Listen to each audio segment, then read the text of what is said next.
आज खेसारी लाल यादव ई करके दिखा दिलन कि भोजपुरी में हमारे चली पावर स्टार पवन सिंह के ना चली। काहे से कि खेसारी के एगो गाना आइल बा रोप लाए भौजी, त जे भी खेसारी के प्रशंसक होई भैया एगो वीडियो के लाइक वीडियो के पूरा देखिएगा। काहे से कि खेसारी लाल यादव के ई गाना भैया एक दिन में भैया 32 लाख लोग यानी 3.5 मिलियन लोग एकरा के देखले बा।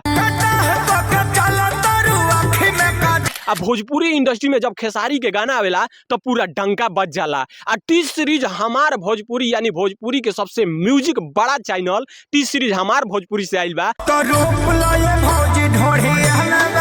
तो भैया जे भी खेसारी के गाना से प्रसन्न हो या जे भी खेसारी के प्रशंसक हो भैया जरूर कमेंट करके बताइए जा कि पावर स्टार पवन सिंह के आगे खेसारी लाल यादव का गाना क्या चलता है। क्योंकि पावर स्टार पवन सिंह के अभी 2 गो गाना लहंगवा लाले लाल गाना आवे वाला बा, लेकिन एकरा पर बहुत ही जोर शोर से ध्यान दियल जाता। लेकिन खेसारी लाल यादव अपना एक दिन में गाना भैया जैसे भोजपुरी में गाना अपना लाते हैं और एक दिन में 7 मिलियन व्यू क्रॉस पार करता है, वैसे ही खेसारी का ही गाना पार किया है। तो भोजपुरी में खेसारी लाल यादव के भैया ये 6ठवा होली है। पावर स्टार पवन सिंह के अभी एगुड़े गाना आइल बा आ दूसरका होली आवे वाला बा, लेकिन खेसारी लाल यादव ये करके दिखा दिए हैं कि भैया हम भोजपुरी इंडस्ट्री में रुकने वाले कलाकार नहीं है। हिट मशीन मेरा नाम है और ट्रेंडिंग स्टार हमको भोजपुरी में समाज कहता है और हमारे प्रशंसक कहते हैं। तो भैया गाना खेसारी का कैसा लगा और ये गाना कितने मिलियन तक जाएगा, एक प्यारा सा कमेंट जरूर करिएगा।